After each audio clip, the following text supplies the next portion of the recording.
Hey everybody, welcome back once again to the Dancing Sober podcast. I want to give a big shout out to our sponsor, Movita Juice Bar. Don't forget to go to movitajuicebar.com so you can order some of their goodies, or you can also order through your food apps. This last weekend we did our bike ride and we raffled our bike, and the winner is Antonio Pelayo Productions, and yes, he will be a guest here soon. Don't forget to go to rafa.la/shop to get some merch. And also want to give a shout out to our studio mates here at Outer Circle Media on the west side. They take care of me. Today's guest is one of the most elusive artists in East Los Angeles, LA area, Daniel Gibson. Let's get into it.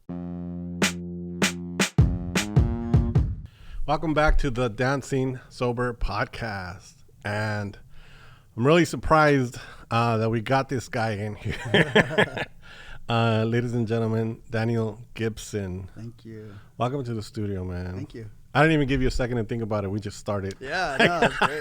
No, just dive right in. Well, first, I want to say that I didn't know how to approach this interview because I know very little about you because we've met a few times. Yeah. We've kind of hung out at openings and stuff, but we've never really talked. And the times that we did try to hang out, you're really busy. Yeah. And so it was hard. And then one time you called Manuel Lopez, what did you say? The most elusive artist. And Yeah. And I said, no, you are. You're the most elusive artist. He is. Well, that's when he didn't have a cell phone. Does he have a cell phone? He has now? a cell phone. Yeah. I need to get his number. But even his Instagram handle, it throws me off so bad that there's a lot of times where I'm like, oh, you gotta check this guy's. Wait, I can't. What is it? I can't. Yeah. I have him on my phone under that same spelling. Oh, that's a good idea. So that I remember what it is. Yeah. But really happy that you're here, bro. Man, I'm glad to be here. I'm glad that you asked me. I've been listening to this. Watching the podcast since you started until I saw what is he doing, and then I just kind of check in all the time. They always pop up on my, and so I love how you're bringing everyone together. It just seems like a really cool a bookmark in time where you can kind of check into. Yeah, it's just I'm letting it take its own shape. What episode is this? This is episode 22. 22? 22 or 23, I'm not sure. Yeah. Damn, I have a couple more to watch then. Yeah. So I'm letting it take its own shape. Yeah. Just, let it develop in its own way. Started with artists and people in the art world, then musicians, and a couple of actors, and next week I'm going to have some entrepreneurs. Cool. And so, but it's all people, in the community that support us or work with us or are us. Comedians? Yeah, some comedians too. Yeah. Nice. Yeah. So, let's get back to you, bro. What happened? What happened real quick? You're this cool, casual, normal dude. I could imagine hiking, backpacking, or surfing even. I don't know if you surf, but no. You do? I've tried. Oh, okay. But you are also extremely mysterious. Really? Well, to me you are. Yeah. And even in your work. Yeah. Even in your work, it's just it's very mysterious. Yeah. So we will get into that, but I usually like to start with your story. Where did you grow up and where were you born? And I was born in Yuma, Arizona. It's on the border, right at the very tip of Arizona. And then at the age of 3, that's where my family's. When they both crossed, they ended up in Yuma. From where? From Mexico. And about what part? Oh, my dad is from Sinaloa. My mom from Hermosillo. Oh, the two families. Yeah, but they landed in Bard, California. It's right where all the date farms are, and then and Yuma, Arizona. And then we moved. Were they farm workers? Huh? Were they farm workers? Yeah. Well, they worked in the fields. Growing up when they first came here, and I've made some paintings about that, just telling that story. And then I moved to Plaster City at the age of 3. So that's like my first memory. I don't really remember Yuma, but Yuma's still a home, you know, because my nanita lives there. Everyone's there. We're the only Californians. That's where you first smelled the earth. Yeah, we're the only Californians, but California is like Imperial Valley. It's like 45 minutes from. It's along the border still, you know. Yeah.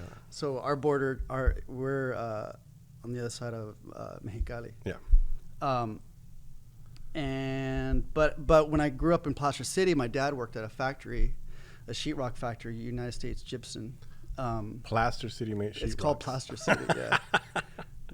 They couldn't think of another original like town name for that. Yeah, that's interesting. Plaster City. When I first read that, I thought of Slab City, but it's not. Yeah, no, I've heard that like too. That. No. It was built.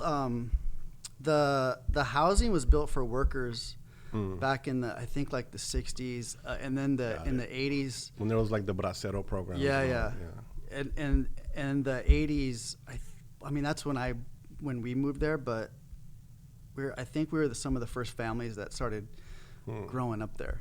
So we were like, and then they kind of tore it down abruptly, which is pretty weird. I don't know if there was too much toxic waste in the air, or it was just getting too dangerous maybe because there was a lot of other. Checked the lead content in your blood?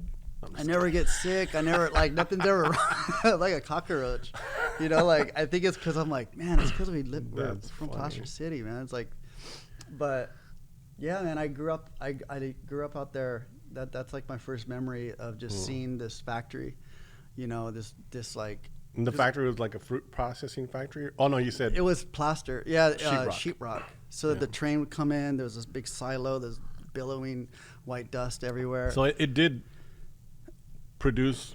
Yeah, it still does. Products it still does right now. That's products USG, of... Yeah, so it was called Placer City because of... It's still called Placer City. But because of what they produced. Yeah. That's interesting. Yeah, it's pretty... It's just a weird. I mean, I look back at it now, and it's really shaped my my art making. You know, like it shaped how I see the world, and it shaped, you know, what I do. Yeah. Just growing up in the desert, you just. I always think of when I think of the desert, I just think of a line. Like, because when me and my little brother, we'd go out to the desert, when I say the desert, it's literally like across the street, and then it's just desert forever, you know. And there was a bombing range out there. There's a quarry. There's a bombing range, like where they would test the bombs? Naval Air Facility would bomb. So we would I think you can see that stuff in 29 Palms, where there's a bombing range out there where you can see them practicing. They'll drop flares that light up the desert floor, and then they'll bomb stuff. So it was kind of cool, like seeing that in your backyard while your dad's like making hamburgers on the barbecue, and just seeing like a war zone happening, like of parachutes and there would be classic Cold War, like imagery. And they've been doing that forever, and it's also interesting. There'd be undetonated bombs out there that you just ride by on your 3-wheeler, like whoa, you know. So it was just kind of like no sheriffs went out there, the border patrol was out there, but like no, it was just kind of seemed like your own world. Yeah, we were in our own world, and it felt like everyone forgot about that we were out there until I went to school. Like I'd get on the bus with my brothers, and we'd go to school, and then I'd be like, oh, this is the world, because when we're back in this little town out in the middle of nowhere, like. It was just kind of like just us, you know. And so all the other people that grew up and went to school with you, were their home situations similar? Yeah, they all grew up. There was just 1 block, 2 block radius, and they just kind of like the houses were just kind of like made from the material of the factory, you know. They weren't fancy. Yeah. But I didn't really understand the difference, you know, like when you're little, it's just home. Yeah. When I would go to school, like people would be like, "Oh, you're from Placer City," and we're like, well, "What's wrong with that?" We got a 3-wheeler. We get to like. What else is there? We had a bike track, like you know, like it was fun. I thought it was fun. It was pretty crazy, but. Yeah. I mean, I had fun in East LA, and growing up, I would get that you're from East LA. Yeah, you're like, what? have fun out there. Yeah. We ride bikes. Yeah. Yeah. So I read this story of and I really dig it about you and your brother. Like he was always drawing. Yeah, and Gabriel. You picked it up from watching him, or? Yeah, he was the artist in the family, or still is. You know, like he would he could draw anything. You know, like that was like my. I thought I've said this before. You probably. Right, I thought he was performing magic because he would always make all these magic. He would always have these like.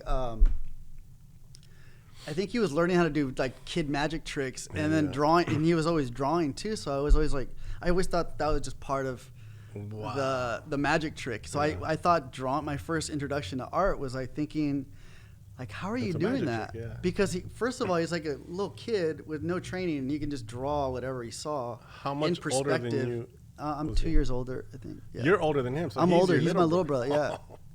Wow. Yeah. That's interesting. And I was just fascinated that he can draw, and then we would get comics from Sunday Comics and trace those and put them on our walls, and I guess that was my first introduction to art. Yeah. But I love drawing. I didn't really love drawing then because it was just kind of intimidating, but just because my brother knew how to just draw anything, you know, so I was like, oh, I suck at this. I suck at this too. Like, you know, so, you know, I picked up drawing and all that stuff later. How did, like you guys, it was just you and him, brother? And then I have an older brother. You have an older brother too? Yeah. How was that, like, companionship growing up and, like, causing trouble and It was bad. Yeah, my mom was always like, there was always someone bleeding or crying or falling off a roof or getting hit with a brick or, you know, there was always, but I mean, I wouldn't trade that for the world, you know. We had some, like, nose splits. Oh, yeah. We had some elbows popping out. Yeah, I remember I hit my little brother with a baseball bat, and I was like, fuck, man. And I just remember the dink of like an aluminum bat, and then he just like was shocked, and then he just like, and I was like, fuck, don't get me in trouble. That's what you worry about, right? Yeah, like, don't get me in trouble. Not are you okay, yeah. but don't get me in trouble. Yeah. How old were you then? Probably 11. Yeah. But then the next day, you guys are all cool, right? Yeah. Always, yeah. Well, they can all beat me up now. They can all take, like, he's like taller, bigger, stronger. Yeah. So you consider yourself self-taught, right? Yeah, I actually came to LA to go to Art Center. Okay. In 2004. Oh, so that's what brought you to LA. Yeah, that's why I came to LA. I was living in San Diego, and I was taking art classes at San Diego City College, and I won a portfolio contest, which is weird. Because I remember I just kind of like drew in books. I was just taking like books and just drawing in them, and they liked them. And Art Center approached me and they said they'd come to Art Center. I was like, where is that? I had no idea, like where, you know. But is it by the silo? Yeah, no. And so I came up here, and I didn't make it. I dropped out. I think the first year. Yeah. So I always say like, yeah, I went to Art Center. When I see other Art Centers, I went from 2004 to 2004. Like I did, but you know what? I loved the school. It was cool. Like I met a lot of a beautiful fucking campus. I met a lot of cool people I still know today, and you know, no takebacks. But I just couldn't, you know, afford it, and I was like too crazy to be in that kind of art school. They kept saying. I remember they kept saying like, "You're more like a," because I would like go to school all thrash, you know, and they'd be like, "Fuck, man, this is Art Center. Why are you like? Why are you so fucked up?" And they kept saying, "You're more like a Cal Arts kind of guy." And I was like, "What's that?" I was like, "Where's Cal Arts?" I was like, I didn't know where Cal Arts was. And, that's interesting. And then they're like, "Oh, that's where they all do drugs and you know, more experimental." Yeah. And I was like, "Oh, okay." I have just a tiny story about Art Center that I thought I wanted to go there when I was young, really young, and they had like a portfolio review day, and I took a portfolio of things that I had done with Photoshop, and I had no idea what I was walking into. had completely no idea what that school was. And when I got there and saw other people's portfolios, I was really embarrassed. I was really embarrassed. I was like, damn, like that's a real art school. So yeah. It was intimidating. They called you, you know, so it's a big deal. And then after that, I always loved music and playing music. So then I joined a band with some friends. It was kind of just a noise band and played around LA. A couple years and just had dead-end jobs for a long time and still screening rock T-shirts and I didn't know any of this about you, but this is what I imagined. Yeah, just working at coffee shops. Is some of that music still out there anywhere? God's Gang. We recorded. Yeah, it was just kind of noisy with a drum machine, and I was like drunk screaming on the playing a drum, and my friend Pete and Kelly. It was really fun. It probably took a lot of years off my life and theirs too, but it's like you just like it was noise, you played for 30 minutes and partied for 2 weeks. It's like, but it was fun. I'm really interested in your transition from that jamming out art center fucking around to that story that you one day told a girl, like, yeah, I can paint. How I even got it. How you got into painting? Man, I'm never gonna. I used to always run from the story, but now I just kind of have to tell it because I've been telling it so long that, in San Diego, I was just kind of like, I worked at a sandwich delivery place called Dito's Deli, and I just drove a little car around. And delivering sandwiches. And I was delivering sandwiches to Pamela Yeager, who's an artist in San Diego. Dear friend, amazing artist. But this was I was 21, and so I didn't make paintings at all. And I would always go deliver her sandwiches to her coffee cart, and I would always stick around and be like, oh, cool, she's so cute, like I would just sit there and just like gawk at her, and then finally she was like, what do you do? What are you doing? Like, what are you into? And I was like, I was like, I drink beer, I drink Budweiser, play pool, skate. Like, what do I like? I don't do shit. Things that boys do. Yeah. And I think I dodged the question, and she said that she painted, and then I just was like, fuck, here I go. I was like, me too. I just like, she was like, wow, you're a painter? And I was like, yeah. And was this before or after Art Center? Way before, yeah. Wow. Yeah, this is San Diego. And I didn't, and I went to a Michael's that day and got paint. And I got like oil paint with no turpentine. I didn't know, and I opened up a skate mag and just kind of like try to copy an image. That I saw, and I learned how to make art out of fear, out of like a fear of getting caught. Like, she's sweet, she like realized how bad I was, but I told her, I was like, oh, I'm a painter, or I'm an artist. But yeah.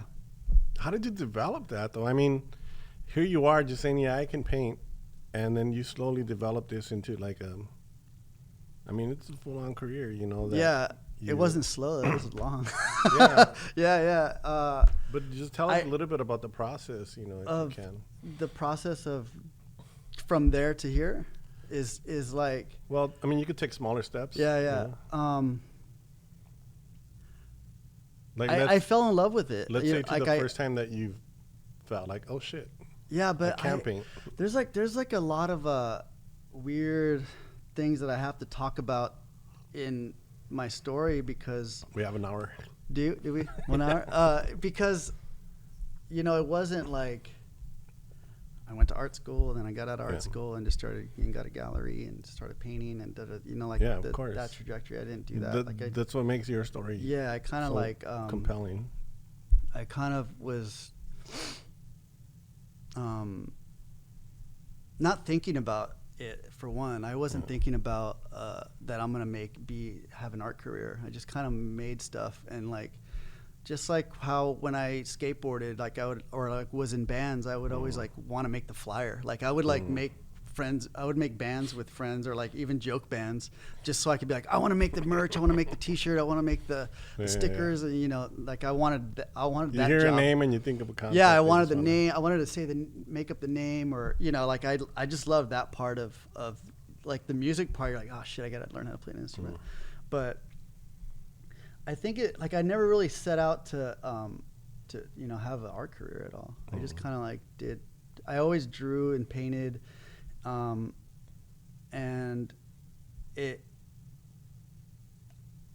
there's like a fear that I would always get when I would make something, is like, if I can set the scene, it's like I would come up with a concept in my room and like put the canvas on the easel and then like sketch it out and be like so jazzed about like, oh, I did it, I cracked the code, this is gonna be the best painting ever.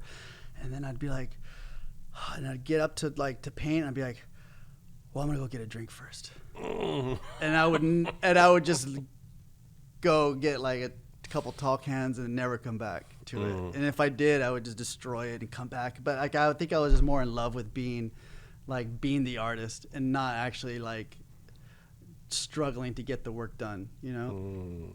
So once I stopped doing that, and that's interesting because you took on the character of a painter. Before but I would make stuff, but it was just really dark because like that was the darkness that I was having in my head or in my body. That's what was coming out, you know? So like, I mean, this is dancing sober, but it's because I got sober and things changed, you know? And that's kind of like where my story begins, with having an art career, I think. Really? Yeah. Wow. I mean, I owe everything to being my sobriety, you know? Yeah. Like 100%. I thought you were recently sober. No, I mean, I'll celebrate 9 years in July. Oh, okay. Into July. I just hit 10 years. Oh, really? Yeah. Hell yeah. What a trip. Yeah. I didn't know that. Yeah, because you did tell me that you were sober. Yeah. But I thought you had just stopped. I know it's just such a, you know, it's like a LA thing. I don't know. But I mean, I like moved back. I wasn't living in San Francisco. Told it completely hit the wall and moved back to LA in 2013. I've always wondered like that part of like, you know, certain artists who paint and draw, and even writers, you know, they love to be drunk, you know. Yeah, no, they love I to mean, like hit that shit with like full like that was my idea. Openness. That's what I thought. Okay, so now my question my question is like, how does that change your process? How do you draw from within, you know, like those, I don't know, you know, what did you used to like paint your demons to exercise them, or did you? I kind of wanted to, like, back in the day, like old me, I call them. I kind of wanted to keep it alive almost, you know, all the fucked up shit that happened, or, you know, dead friends, or just stuff like that. I almost kept it alive by getting faded and trying to paint and painting these dark stories, and I never, you know, like, now it's just funny that I just paint flowers and try to tell a different story, you know, and because like that's kind of what's in me now, you know, like, you know, I don't really have, when I close my eyes at night, I don't really have those like crazy. So if we go back a little bit in like your work, did you start, this is one of the questions that I wanted to ask, when did the transition happen from black and white to color? I think, or did you always do color?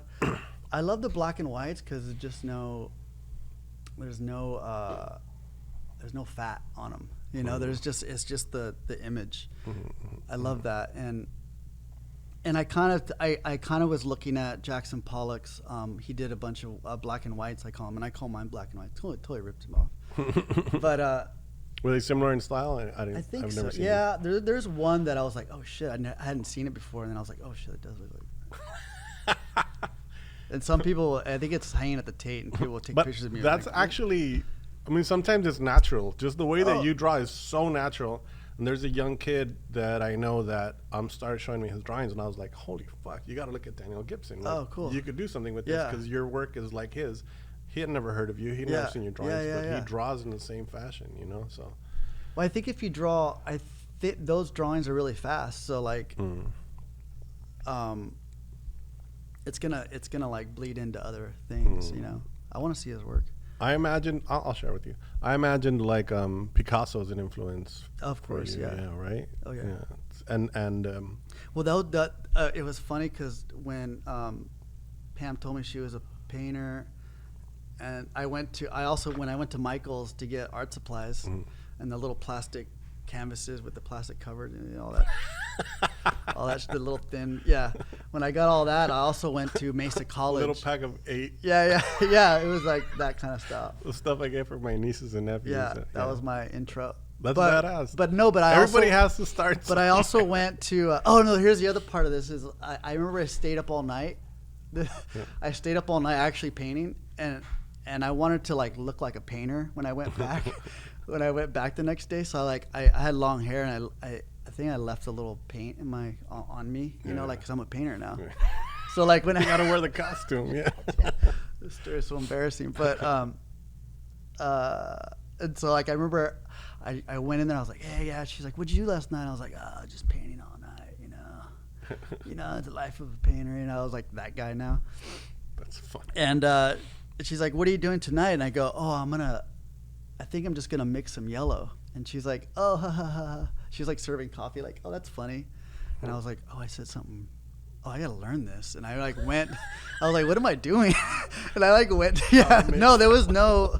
No internet. And I went to Mesa College in San Diego and went into the library and went to the art section. Like, where's the art section? I asked the lady, like, where's the painting art section? And pointed to it, and I went and I found Pablo Picasso, Jackson Pollock, some other. I just got the big books. I got like these people must be important. Like I just got any book that was like really big. Books, just big. Yeah. And it was like Jackson, the greats, you know, like Jackson Pollock.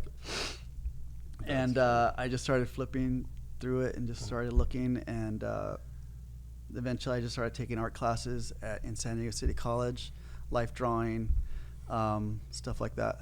And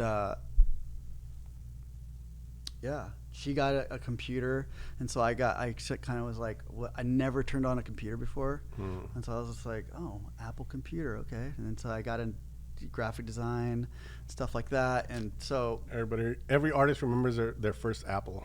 Yeah, because it had like the thing on the back, yeah. But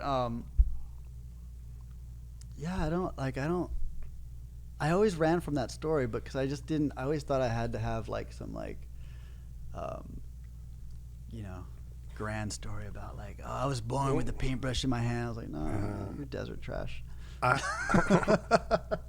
started doing photography just randomly, and then it turned into something, and then I hit a wall and like had to start asking friends for help when I needed to write artist statements and things like that. How did you approach that when you got to it? Or was that writing something? Artist statement? Yeah. Well, I'm a severely dyslexic person, you know, so like I can't do stuff like that. I have help. I need help to do any kind of like. That's like the one thing I like cannot stand about myself, and like it drives me so crazy. Oh, you can't stand it about yourself. I can't stand writing artist statements. Oh no, I can't do it. No, those are so cheesy to me, but I just kind of make them. I just have someone write something really wordy, make it sound nice. I've enjoyed when I have a show and then the curator writes something and I'm like, yeah, just like she said, yep. Well, I know it's important though. It's just like that's like an art form in itself of like how to make like how to make a really beautiful writing of the artwork, you know. But I don't really feel like it's my job. Yeah. You know, my job is to make paintings and capture that, and then other people can write. Yeah. You know. I've written a lot of artist statements, but I've never written one by myself. Yeah. You know, there's always somebody looks at it, cleans it, tells me what's wrong with it, and you know, pushes me forward. Yeah. But they're really difficult for me to write. But I like my bio forever, or things I would put on my website for a long time. It just says, what did it say? Something like I'm from the desert and my brain is cooked. And that was it. And I think that's funny because everybody that doesn't, because in the beginning when I also had the same problem, you always want to make a joke. Yeah. You always want to like, hey, look, I'm funny. Yeah. I know. That's like, and like that's how art kind of like saved me a lot of times. Like when like in school, like I hated going to school because I couldn't read really well. Like I was in they stuck me in ESL classes when English is my first language. Wow. Just because I was just reading with books upside down. What grade was this? That was high school. High school. Yeah, wow. I was high school reading improvement. Like they put me in all. Like when I run into people that went to school with me or the same year, they're like, I didn't see a graduation. I didn't see you any classes, and I'm like, oh, because I was all in like reading improvement, all the remedial classes. Yeah, I was very remedial, but I think but that always like kind of like made me work hard at when I found art, I go, oh, I can do this really. It's hard, but I can produce painting. I can make a drawing that I love, or I can take what's in here and put it onto here. I'm probably not the best at it, but I know how to like get it out of my body. I don't know if there's any connection here, but knowing that, maybe that helps explain like why your work is so like free form, like so natural, like it just feels like it flows straight from you to the canvas, and there's movement and there's flow and there's even with the color stuff, like everything emotes. So I think that you've managed to express yourself using that, I guess. I don't know. I know, like I really want to like get what's in here out. Like it's an exhaust. Like every artist or everybody needs to get something out of them. And I think art, music, and any kind of like expression is your exhaust. It's your tailpipe. It gets it out of you so you can kind of like keep going. That's just the way I look at it. And that's a beautiful way to like. But art, like we got to find that. We got to find that thing, like that does it. That does it. Yeah, because I try to be a poet. I'm like, I can't read. I try to be a photographer. I was like, I have no idea how to work a camera. I tried I tried a lot of things to like see what I gravitated towards, and it was always drawing. Even when I was a little kid, like I couldn't read. I couldn't do classwork, but I can go in there, draw a picture of the teacher with a big nose or big make her laugh, big feet. Yeah, make all the cholos in the back laugh, and like and it was fun now. And then you're all right, like you're gonna get Fs, but like at least you made her. At least you passed around a drawing and made everyone laugh. You feel accomplished. Yeah, and I was like, I did my job here. Today, yeah. How was class meeting? Everybody laughed. They didn't even look at my report cards. They're like, that's interesting. But yeah, I think Mario Ibarra Jr. He's been on this. Yeah, and I love him. And he said said the best thing that cracked me open a little bit. Shouts out Mario. Shout out to Mario in Slangwich. Yeah, in Slangwich. But he came to my studio probably early 2016, 15. 15, yeah. That's when I kind of got into that Chinatown spot. And I was telling him about my dyslexia, and I was like, I had problems like doing all this stuff my whole life. It's annoying because I can't just read a website. Everything's harder.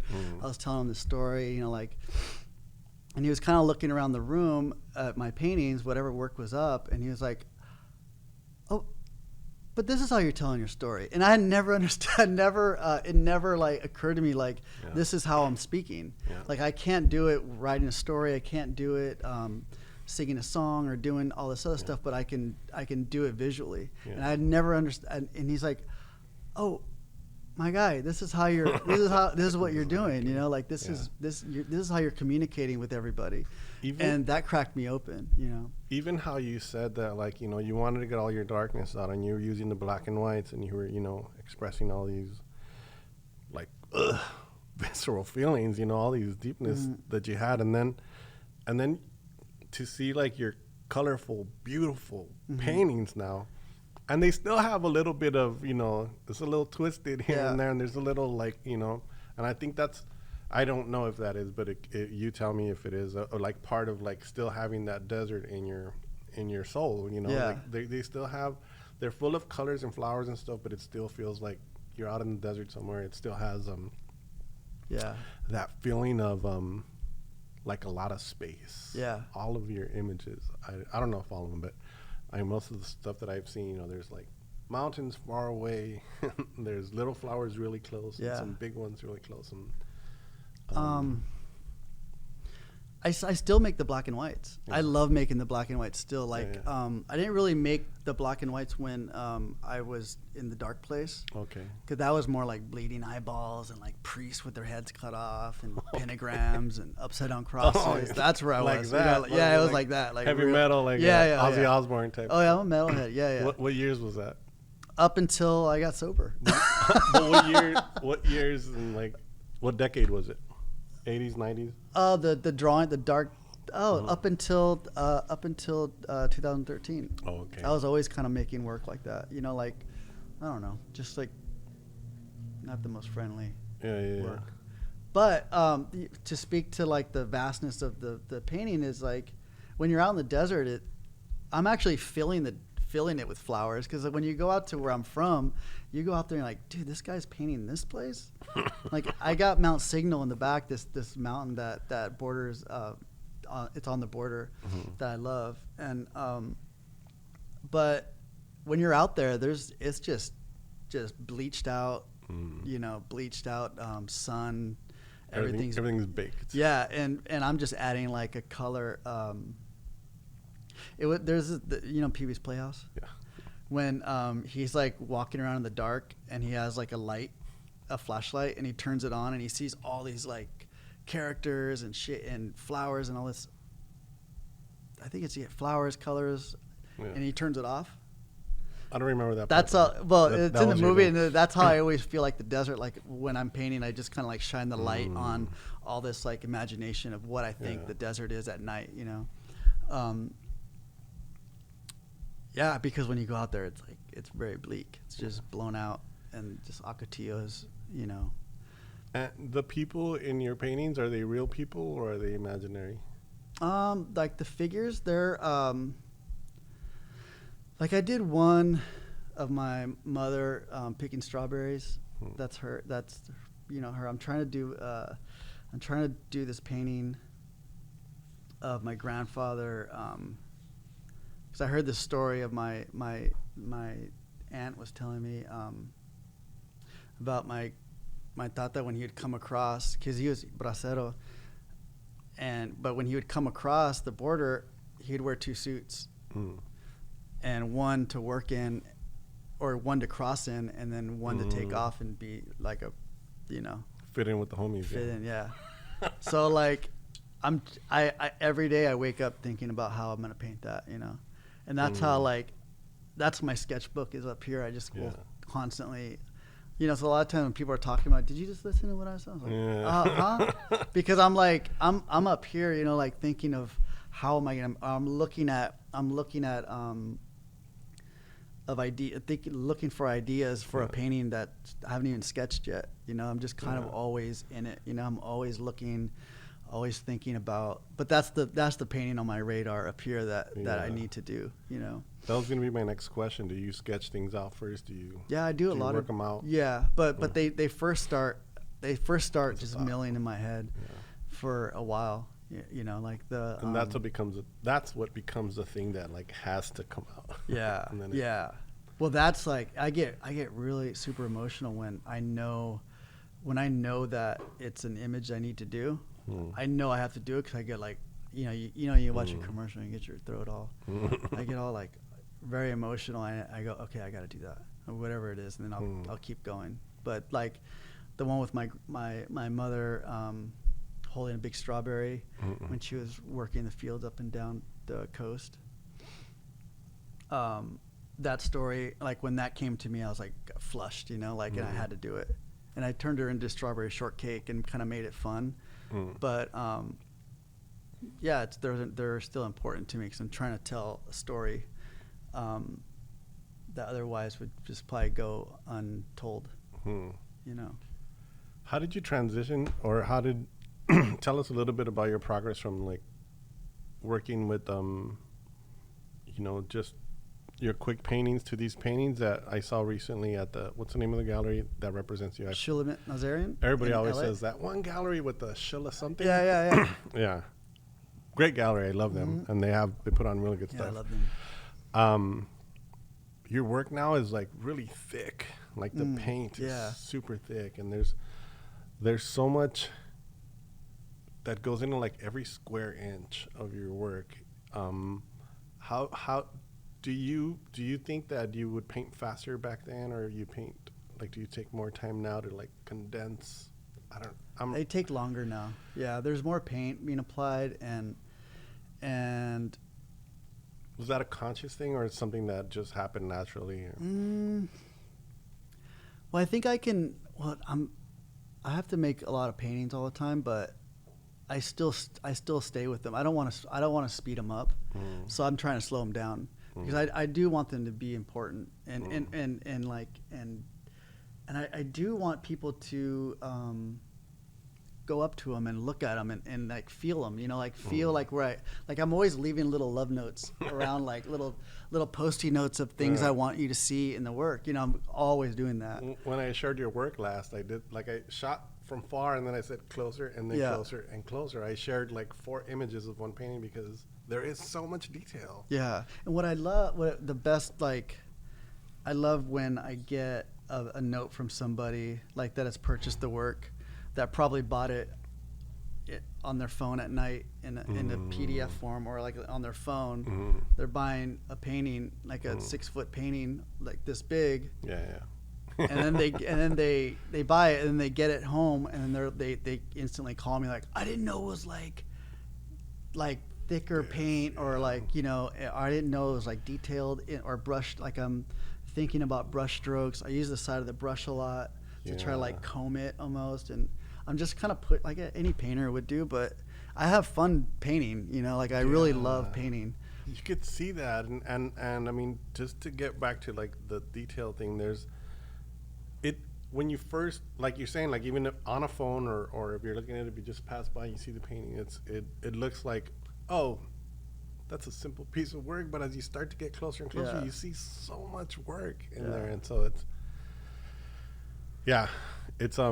it's really impressive, and it is like it just draws you in more and more and more, and it makes you appreciate thank you your work that way. I have a note here that I thought was really funny. I do want to go back to being represented by galleries and all that before I forget. But somebody said somebody told you, if your last name is Gibson, why do you smell like beans? Oh no, that was a painting that you did. Oh yeah, Charlie James. If your last name is Gibson, man, why do you smell like beans? I got that. So I still get that, like, because I have the most white boy name ever, and the way why I'm Gibson is my dad's. Oh, let me get this right. My dad's mother brought them to the border of Yuma in San Luis, and they didn't have I think my dad's dad passed away, and in comes a train operator named Emmett R. Gibson, and falls in love with my grandmother, with her 4 kids, and she ran a taco stand, and married her, brought them to the U.S., and then my dad never really had a dad, so that was his dad. You know, and he was a cool dude, really cool guy. Like he was a painter. Yeah. He's a sign painter. He made inventions like fishing, like. So your dad and the whole family took on the Gibson name. Yeah. Because then he passes away. He fell off a train and died from those complications because he worked on the Pacific Railroad. So my grandmother always called him the White Angel. Huh. So, like, you know, my dad's name is Avendano, but it's Gibson. Yeah. So, you know, my whole life it's been like, Gibson? What the hell? But yeah, I remember getting on the bus and be like, ugh, you guys smell like beans. You get like, if your last name's Gibson, why do you always smell like beans? That's funny. And I remember going to my mom and be like, Mom, because she would have a big old thing of beans at night. And like cooking at night. I remember waking up and be like, Mom, can you not cook the beans because they make fun of me? Are you serious? Wow, that's hilarious. Yeah. They're like, who said that? But yeah, that's a funny story. Well, I mean, I just wanted to digress a little bit. How is it that you like just started painting and then? I mean, I don't know, because I mean, there's a lot of people that paint, but not everybody gets representation. Not everybody, you know. Yeah. And the world that your work is in, like, I really know nothing about. Yeah. Like, I don't know how you get represented like that. I don't know how you end up in Paris having these shows, and I don't know how you know. I mean, you all work around the world. And how did that happen to you? Like, not how it's done, because everybody comes across it a different way, but how did that happen to you? I don't know, man.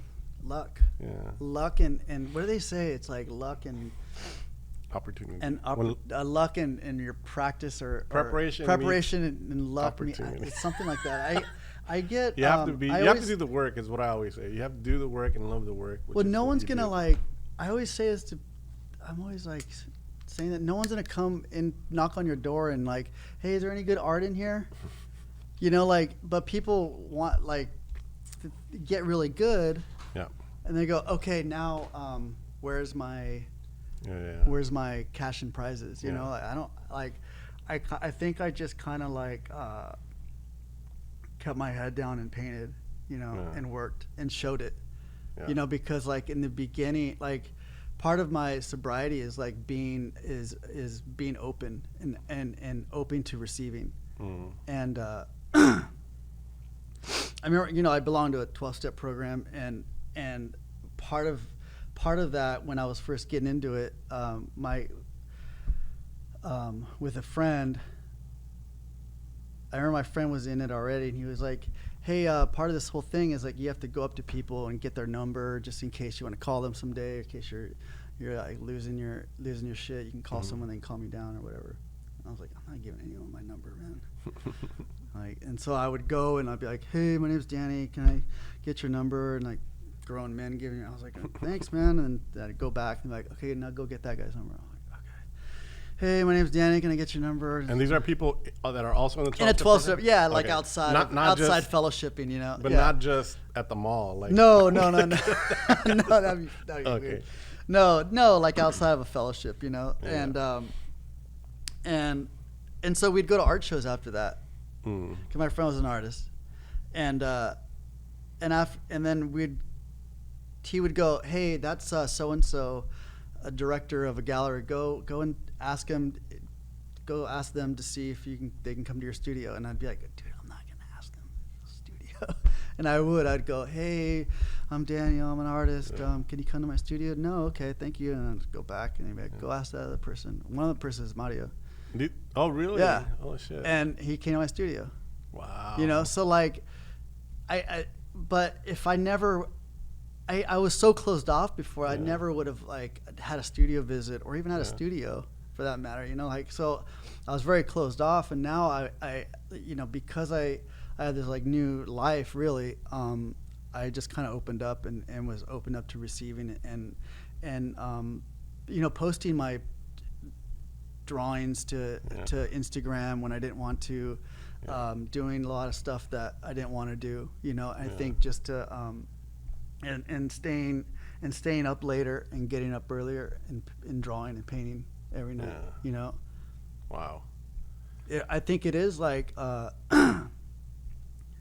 you have to just keep working, like and tricking yourself. Like I have to trick myself a lot to stay up on a Saturday night when everyone's like having fun in jacuzzis and going crazy, and you're like just trying to figure out this drawing. You know, like I mean, I did that for years of trying to get better. But it was always tricking myself. Like I would pretend that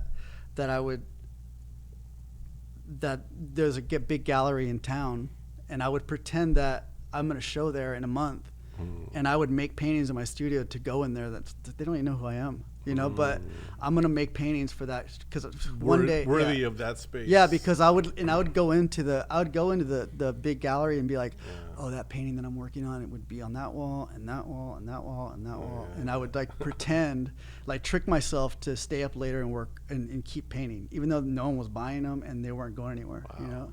So I think that's what worked out. What was funding all of your work in the beginning, or did you have like a 9-to-5? Oh, yeah. I worked for Mary Weatherford, an artist. Oh, okay. She shows at Gagosian. I worked for her 6 years.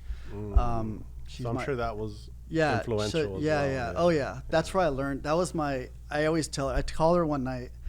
I was driving home from some like function, and I called her. I was like, I realized I'm an art school dropout, but I went to Mary Weatherford University. We just kind of laughed, about it. But it's true. I learned so much there. I would go there every day and figure out the art. You'd figure out how the art world worked.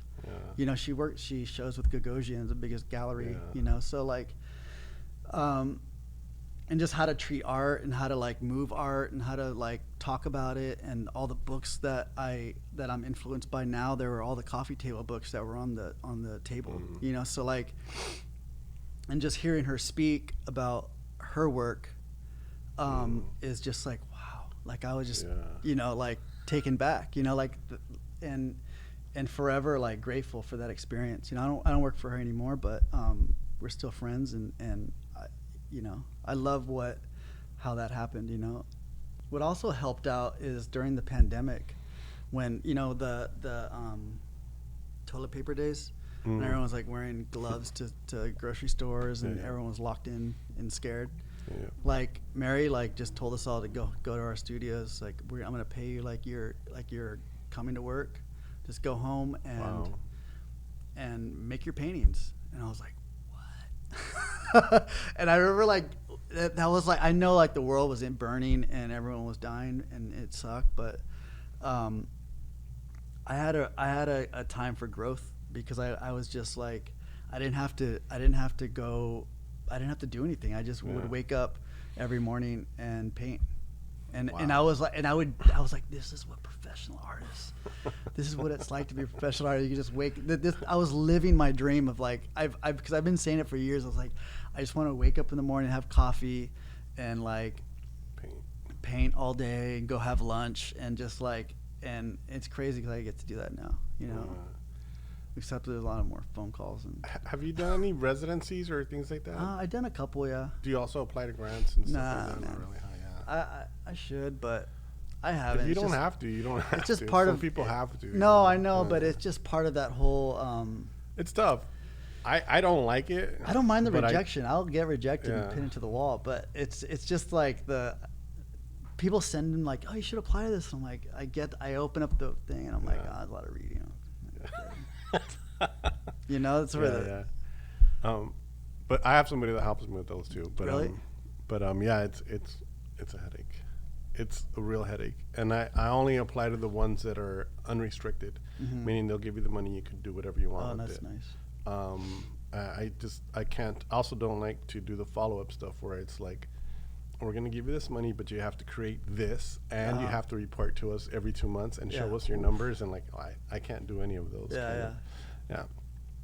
But who represents you right now? Shulamit, Nazarian in LA, and Almin Resh. And where are they?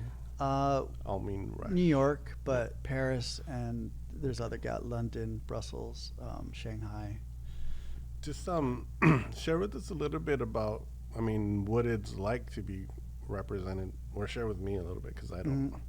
What it's like to be represented by a gallery, and how they help you move work, or how does that happen? Well, I mean, I feel like I really lucked out because they make it real easy, where now I can just kind of paint, wake up, make coffee, go for a walk, paint all day, and then and they kind of handle the rest. I mean, it's so nice, It is, because I can't do, for years I always felt like I was slanging work out of my studio. I always say, the hip hop artist selling mixtapes out of his back of his trunk, or the headphone guy. I was always like, hey, you want to buy a painting for $400? You want, oh, these are $400. I was always slanging. Get some groceries. Yeah, I would make T-shirts, prints. I was always slanging, trying to make ends meet. Yeah. So now they just kind of do everything. I make the paintings, and I try to make the best paintings I can, and they sell them. If you could narrow down what it is that drives you to this day to paint, what do you think that what drives me to paint? To create? Now it's life, man. It's it's always been, but I'm obsessive. I have to do this. Yeah. There's no there's no turning back. I've almost hypnotized myself into going forward with this. And if it all goes away, the other thing is that if it all goes away, I'd be like, wow, I kind of got there, I can go build furniture or do something fun too, Surf. But this life's beautiful, man. It's even when it's hard, even when it sucks, and it's I don't know, I kind of find the good things in life, and be positive that things are happening for me, and if they don't, they all go away. That's cool too. Yeah. I'm gonna love that too. Someone's like, no, you're not. I'm like, yes, I will. I have to. Yeah, I have to do it. Yeah. I have to love every part of this life, because when it's gone, when we're gone, that's it. Yeah. So I don't know. I just feel so blessed. I get to do this. Yeah. It's crazy that I get to be a painter. Yeah. It's weird. Well, we're rounding up the hour. Oh, cool. Wow, that was quick. Is there anything else that you'd like to share with us? Some thoughts or some ideas? Anything for the youth? What's up, youth? Oh, the youth. Yeah. I get a lot, not a lot, but I get every now and again I'll get texts hey, how do you do this? And I'm like what I just said, stay up late, wake up early, and just be obsessive. Yeah. And you have to be crazy to do this. You have to be crazy to be a comedian. You have to be crazy to be an actor. You have to be crazy to do something that everyone's telling you to. No one told me that I can be an artist, by the way. Yeah. They were like, you work at Costco, or you're gonna work, you're gonna do what, I don't know. I wasn't bred to be an artist, I kind of fought for it. Yeah. You know what I mean? That's one of the things that I always say. It's just do the work. Yeah. Wake up and do the work. Don't worry about this. Don't worry about that. If you hit a wall or whatever, and somebody didn't like you, so what? Keep doing work. Keep producing. Yeah. Producing. I mean, my last 4 shows, solo shows, no one bought anything, man. Mm-hmm. So and I think a lot of people stop at that point. As your 4th show, or your tax guy's I think this is going to be called a hobby next year. That was the knife in my stomach. Wow. But I think you have to really want to do this, or just don't do it. Like a comedian, you have to want to get up and put yourself out there like that. I love comedy and comedians and people that that can get up on stage with a single light and a guitar and sing their heart out. You know, that's like very impressive to me. Yeah. Someone that could sing their life, you know, like, or like navigate that world just being completely exposed. Yeah. You know, it takes ganas, man. Yeah, so, definitely. And it's just no guarantee that it'll work either. Yeah. The comedy thing is so awesome. I mean, I love that. Like just getting up and getting knocked down and getting up and getting knocked down. Even like actors that go in, they're like, next. You're like, like I couldn't do that. I could not do that. I'd be like, just be crying. I think here's the difference. The difference is that you're doing it, but you're doing it by yourself. Mm-hmm. You're the one that applauds or says you suck, you know, when you're working, and you got to keep doing it until you feel like, hell yeah, this is fucking awesome. But I think for you know, because I get asked that. Yeah. Like I just got asked that the other day, and I always feel bad saying like you gotta like do all these things that are like my dad was like I thought Gabriel would be my little brother be he's the artist. I thought he'd be the artist, and I was like, oh, he is, but he's not like fucking insane enough to like do this. Like there was times where I like do I buy food or do I buy paint? A lot of times, years of that, you know, like do I, you know, you're buying your first paycheck all of it goes to buying paint or canvases or something, you know. So like I did that for years, man. Yeah. You know, so. Well, speaking of that, like, you know, coming from like where you struggle to be a successful artist, and then you're a successful artist, and then you don't sell something, like, how do you I guess you already answered that. Like, how do you continue to drive, you know?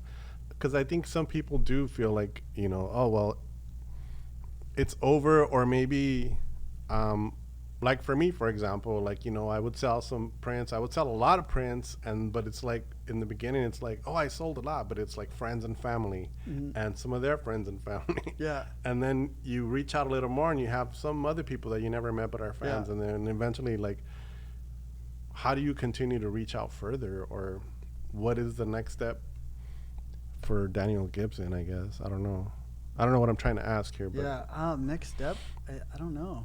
I think just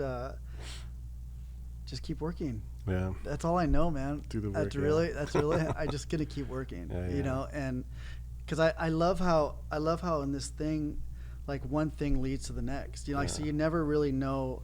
I really never know what my work's gonna look like over here, because like I already because I woke up early, started painting before I got here, and like I already like, oh, there's a new.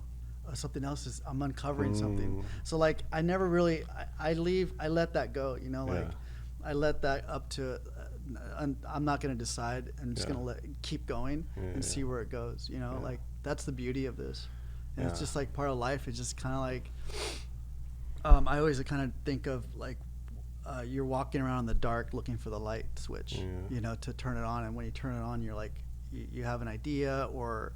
But I love that feeling. That's what I chase. You know, I don't really chase the image. I don't. A painting comes off, and I'm like, cool. I love that painting. Next, I'm chasing images. Comes across so much. I'm just trying to find the next image. I'm just trying to like that one leads into this one. So what was this one? What's this one gonna be? You know. Yeah. Your work is the fun part. It's definitely like, you know, comes from a place, or I can feel that it comes from a place that's just completely like. Organic, you know. Thank you. Well, we have a question that we ask everybody at the end. Oh yeah. What is it?